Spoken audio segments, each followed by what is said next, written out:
tugiye kurebera hamwe abana bakiri gatatu ndabarasa. Kigeli gatatu ndabarasa rero yabyaye abana benshi, abo twabashije kumenya harimo umwami Nyirizina umusimbuye ari we Mibambwe III Sentabyo Mutabazi wa gatatu, hakaza Gasenyi, hakaza Gatarabuhura, tukabonamo Nyemina, tukabonamo Kazenga, hakaza Rubaba, hakaza Semucumisi uyu waje no kuba umutabazi ku ngoma yakurikiyeho, hakaza Runyabiguma, hakaza Semugaza, Baryinyonza, Nkebya, Burabyo, Kimanuka, Rubaba na mushiki wabo Nyabarondo. Uyu akaba ari wa mukobwa twavuze haruguru washyingiwe umwami w'Abazigaba witwaga Biyoro. Aha rero nyuma y'itanga rya Ndabarasa habayeho ubwiko. Abana be ari Gatarabuhura na Sentabyo Mutabazi wari muto, niwe wari muto muri bose, nibwo rero baje kurwanira ingoma. Nyamara Sentabyo Mutabazi we yari yarimitswe kera, yarimitswe na sekuru wabo ariwe Cyilima Kabiri Rujugira. Impamvu rero habayeho ubu bwigomeke cyangwa ubu bwiko bwatewe na Gatarabuhura.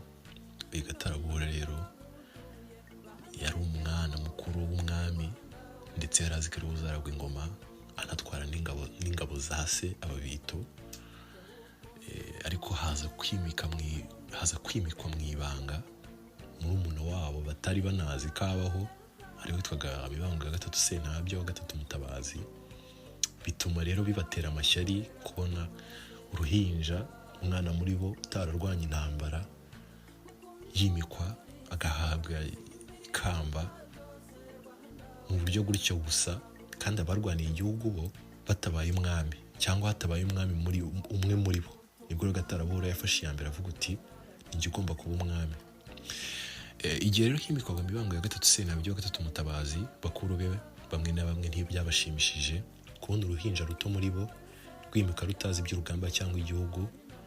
Bo barakirwaniye, barabonye amaraso menshi, bituma mukuru wabo ariwe Gatarabuhura agimbana kurusha abandi ati njye ugomba kuba umwami. Bamwe muri bene se bajya kwa Sentabyo Mutabazi, abandi bafata uruhande rwa Gatarabuhura. Aha rero benshi mu bana bandi barasa ntibigeze bafata uruhande mu buryo bweruye, akenshi bagasuzugura Sentabyo Mutabazi, ariko kandi ntibanashyire imbaraga mu kumurwanya kuko Gatarabuhura we ntabwo yari yararazwe ingoma rwose. Gusa bamwe muri bo bagize uruhare muri iyo ntambara ni Nkebya, Baryinyonza, Kimanuka, Rubaba na Semugaza. Uyu Baryinyonza na Nkebya bashyigikiye Mibambwe mu buryo bweruye ndetse baranamurwanira bikomeye cyane. Naho Kimanuka we yabanje kujya ku ruhande rwa Gatarabuhura, ariko aza guhindura uruhande ajya ku ruhande rwa Mibambwe, cyane ko Kimanuka bari bahuje nyina ari we Nyiramibambwe wa gatatu Nyiratamba, akaba umukobwa wa Sesonga ya Makara.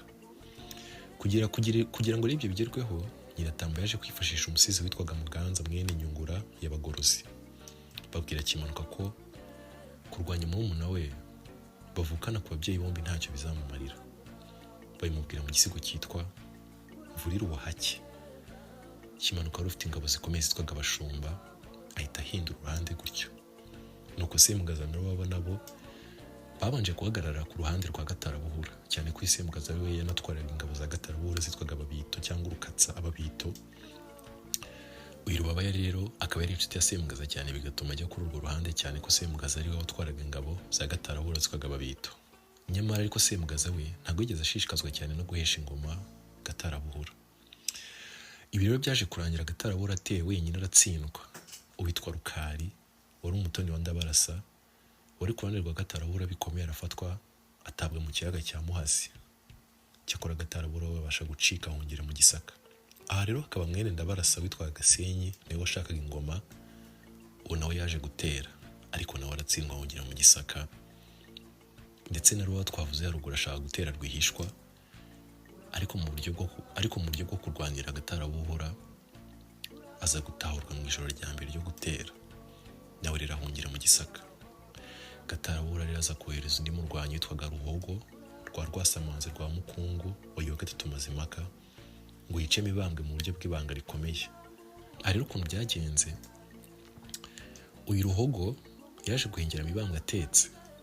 Guteka ku mwami ni ukwicara, nuko afata umwambi arasira ku kagozi kari ku mwambi, ariko umwambi ntiwafata umwami aho gufata intebe yari atetseho.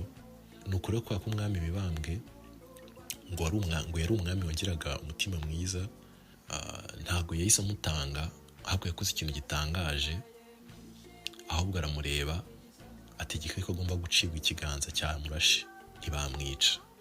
uwo nawe rero aramubwira uti ngaho genda nawe usange abo mwaba muri ku ruhande rumwe, usanga abagambanyi mu Gisaka. Muri ibyo rero by'itsindwa rya Gatarabura n'abo bagambanyi bagenzi be, abasizi benshi bahise batura umwami Mibambwe ibisigo bimutaka ubutwari.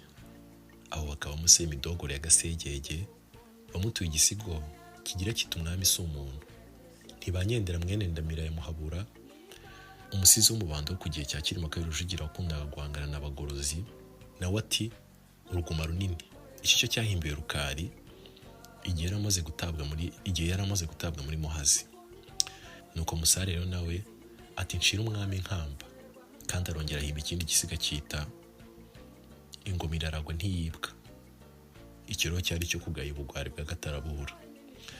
Undi musizi witwa Muganza wa Nyungura y'abagorozi nawe ati ntawe urenga icyo azira. Aza nyine no guhimba cya kindi mvurira ubuhake cyo guhitura kimanuka no kumusaba gushyigikira murumuna we ndetse na nyina.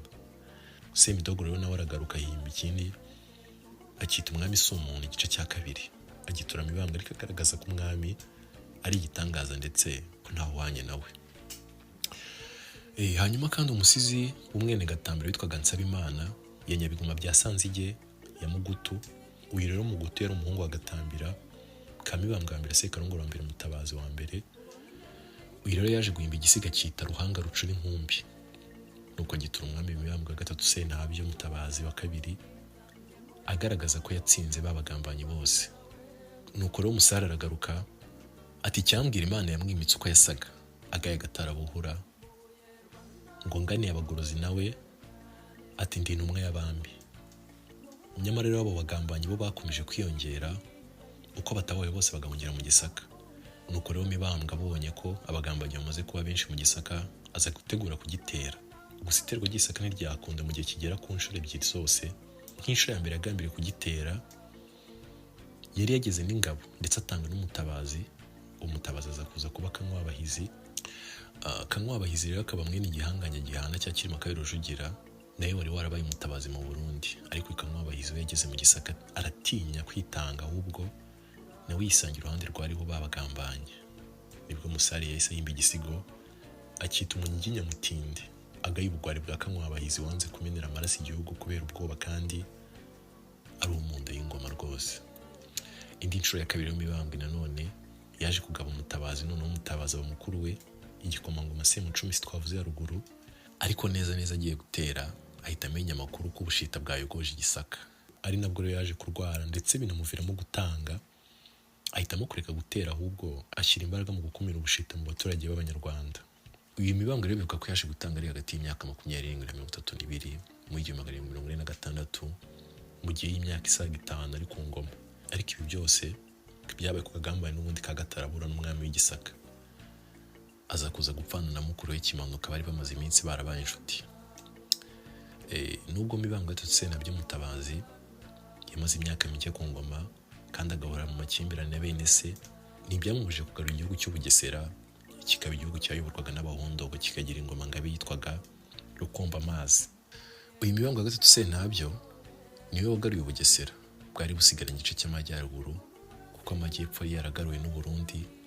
Ndetse Mibambwe gatatu anafata n'ingoma ngabe yitwaga Rukomba amazi, ananyaga imfizi y'umwami wa nyuma w'Ubugesera Nsoro wa kane Nyamugeta.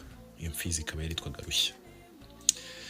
Uyu Gatarabura yaje kugaruka mu Rwanda azi ko aje kwima ingoma, ariko aza gutsindwa n'ingabo z'umwana w'umwami Mibambwe witwaga Gahindiro wimye ingoma akiri uruhinja.